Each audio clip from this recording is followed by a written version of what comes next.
हाँ जी, नमस्ते जी, नमस्ते।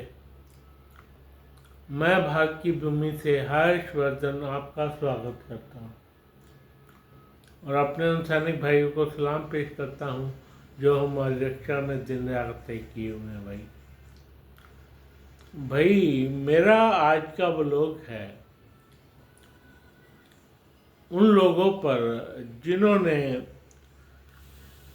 प्रोटेस्ट किया था और पुलिस की लंका लगा दी थी। भाई पुलिस ने पैलेट गन चलाई थी। मेन चक्कर ये पड़ा, पैलेट गन क्यों चलाई?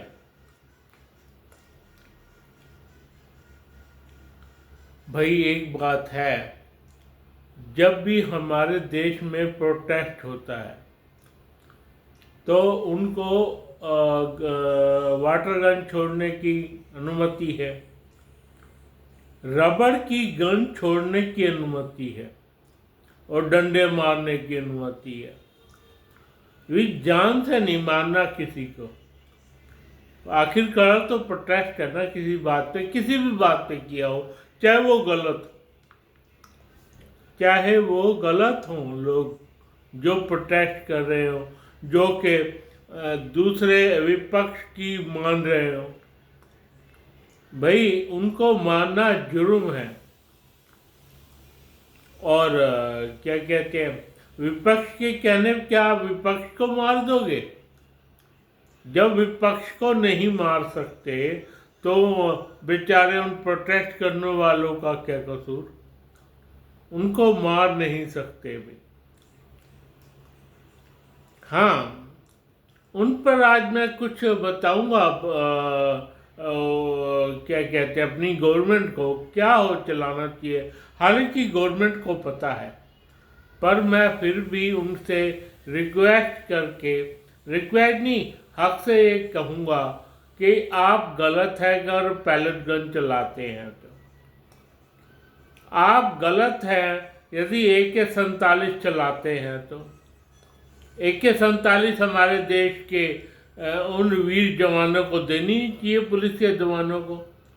भाई AK-47 तो आतंकवादियों का कर्तव्य है ना भैया। AK-56 से कम तो देनी नहीं चाहिए।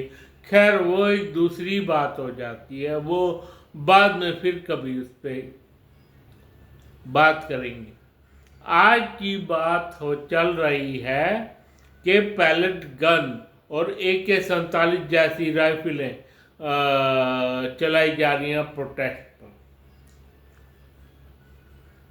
भाई सबसे पहले आपने गन चला दी तो कुछ लोग मान लो मरे नहीं मरे, कुछ मर गए होते तो बहुत लफड़ा हो गया होता ना तुम्हारी जान को। भैया आपने गन चला दी, आपने किसी को कहा नहीं गन चलाने को और उन पुलिसमैन ने गन चला दी। भैया जो भी प्रोटेस्ट पे करें, प्रोटेस्ट पे जा रहे हैं तो लोगों को पुलिस वालों के हाथ में रबड़ गन होनी चाहिए भाई। हाँ रबड़ गन, पहले वाटर कैनन, फिर डंडे, फिर रबड़ गन। वाटर गन बहुत कारगर साबित होती है भाई। वाटर गन से भी बहुत तितर बितर हो जाते हैं लोग। और जब उसके बाद उनके ऊपर डंडे बरसाए जाएं, ज़्यादा नहीं थोड़े थोड़े, भाई लोग तितर बितर हो जाए चले जाएं, और उसके बाद वार्निंग देकर उन पे रबड़ की गन चला देनी चाहिए। और रबड़ गन चलते ही, रबड़ की गोलियां लगते ही, रबड़ की गोलियां भी शरीर से नीचे नीचे मारी जाएं, जहां पर रबड़ गन ज़्यादा नुकसान ना पहुंचा पाए भाई। उन लोगों को मारनी चाहिए जो बहुत ज़्यादा लोग जो है जो पत्थर वगैरह फेंक रहे हों, उन पर रबड़ गन यूज करनी चाहिए और उनको पकड़ लेना चाहिए। भैया रबड़ गन बहुत ज़्यादा इम्पोर्टेंट वो साबित होती है, जिंदा पकड़ना हो बंदे को तो वो एक गन लगने के बाद ही, एक चोट लगने के बाद ही बंदा उस किसी काबिल नहीं रह जाता, चाहे वो कहीं मर्जी लगी हो भाई, कहीं मर्जी लगी हो, पेट में लगी हो, यहाँ लगी हो, हाथ पे लगी हो, बंदा झंझना कर रह जाता है। तो उसको कैद किया जा सकता है, बिल्कुल किया जाना चाहिए। भैया हर बारी में मैं प्रोटेस्ट वालों के साथ नहीं हूँ, पर कभी प्रोटेस्ट हो जाए तो इस तरह के यूज में हमारे पुलिस वीर जवानों को लाना चाहिए और उन लोगों को ले जाना चाहिए थाने, उनसे पूछताछ वहाँ करनी चाहिए, तुम किसके कहने पर आए, किसके कहने पर आए, और उस बंदे को पकड़ लेना चाहिए जिसके कहने पर वो आए। होना चाहिए ना, ऐसे होना चाहिए, बिल्कुल होना चाहिए। और उन पर मेरा कहने का मतलब ये है कि रबड़ गन ही एकमात्र जरिया होना चाहिए, क्योंकि प्रोटेस्टी हमारे देश के ही नागरिक हैं। वो भी किसी के प्रोटेस्ट करने वाले अधिकतर होते हैं कि कौन से 30 साल तक के होते होंगे, 40 साल के तो बहुत कम मिलेंगे आपको। प्रोटेस्ट करने वाले 40 साल के तो बहुत कम मिलेंगे, और 30-35 साल तक, 35 तक हिसाब लगा लो इन लोगों का। आप अपना उठा के उनकी आयु पूछ लेना, आयु पूछ लेना। क्या ये पॉसिबल है कि कोई बंदा प्रोटेस्ट में 40 साल में उसको अपने बच्चों की पड़ी होती उसको अपने बच्चों की पड़ी होती है भाई। 30 साल में जिसकी शादी नहीं होती वही प्रोटेस्ट ज़्यादा करते हैं, वही बहुत उनमें हौसला होता है प्रोटेस्ट करने के लिए।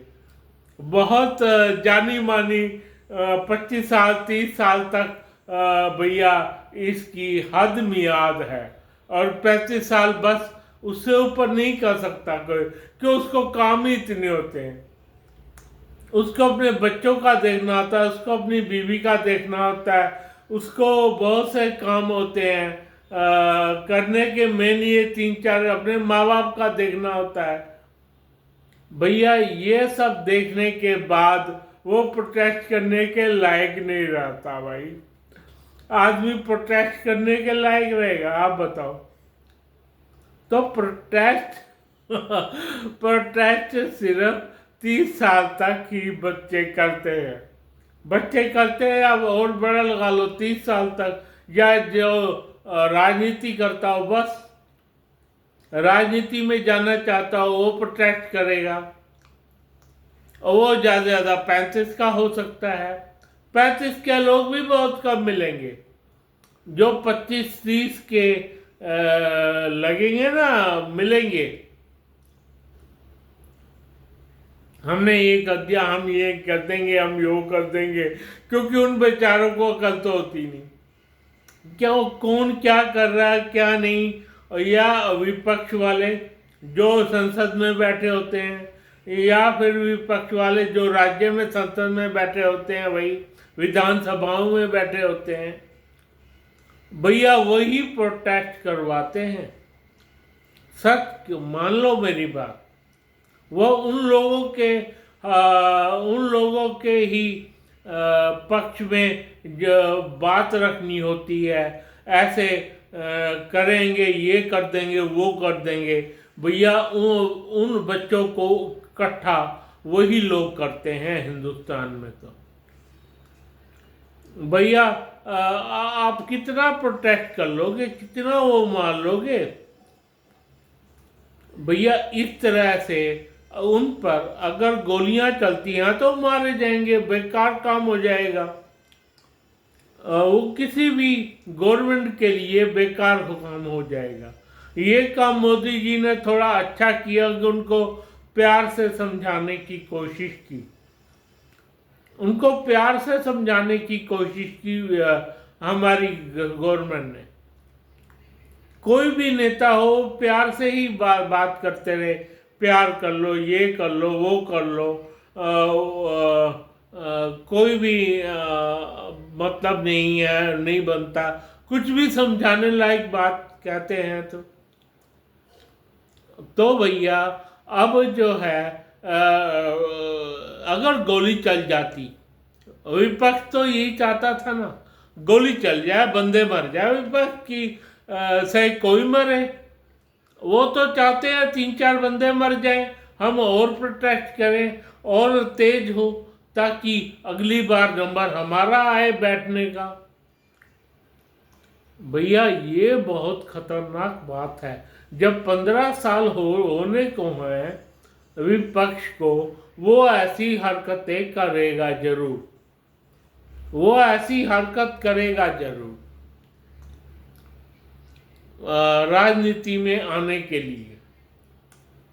क्यों? वहां पर पैसा मिलता है, उस पैसे पर अपनी वाई होगी। वाई क्या होगी? पैसा अपने पास आएगा ना। बहुत कम ऐसी गवर्नमेंट है जो पैसे को पैसा समझते हैं, देश को देश समझती हैं। भाई हमारे देश का विपक्ष तो पैसे को ही सब कुछ समझता है, और वो तो चाहता है बंदे मर जाएं ताकि हम प्रोटेस्ट करें। पर हमारे देश की सरकार बहुत ज़्यादा समझदार है भाई, और उन पर कैसी पैलेट इस्तेमाल करनी चाहिए, मैं फिर से कह रहा हूँ गवर्नमेंट को, वहाँ पे उनको कोई भी पैलेट गन लेने के लिए जाने की अनुमति ना हो, ना AK-47 ले जाने की अनुमति हो, और 1-2 के पास हो जो कि खाली हो, जो आज करती हूँ, बस पता है मार देंगे। उसके बाद उनके पास रबड़ गन हो भाई, रबड़ गन से इतनी ज़्यादा मार पड़ेगी उनको, मेन बंदों को पकड़ा जाए, पत्थर मार रहे हो, उन पे पैलेट गन चलानी चाहिए भाई, उन पे डंडे बरसाने चाहिए। पहले तो डंडे ना हो, वाटर गन है ही, वाटर नहीं तो पैलेट रबड़ वाली गन है। तो ये सब इस्तेमाल हमारे देश में होना चाहिए। उनका AK-47 ले जाने की अनुमति या पैलेट गन ले जाने की अनुमति नहीं होनी चाहिए। मैं फिर से कह रहा हूँ अपनी गवर्नमेंट की तरफ से कि भैया AK-47 यूज़ करने की अनुमति नहीं होनी चाहिए, ना ही पैलेट गन यूज करने की अनुमति होनी चाहिए, ना ही कोई और गन। सिर्फ रबड़ गन इस्तेमाल की जा सकती है जिससे बंदा मरे ना, उसके शरीर पे लग जाए, वो वही तड़पता रहे कुछ देर के लिए, इतनी देर में ही हमारी पुलिस उसको उठा के ले जाएगी, मारे ना, वहां जाके पूछताछ करके छोड़ दें। तो मेरी बात मान लो, बहुत अच्छी बात मैं कह रहा हूँ भैया, वाटर गन बहुत इस्तेमाल होनी चाहिए। वाटर गन के बाद डंडे इस्तेमाल होने चाहिए, डंडों के बाद रबड़ की गन देनी चाहिए भाई उनको, हमारे देश के पुलिसियों को।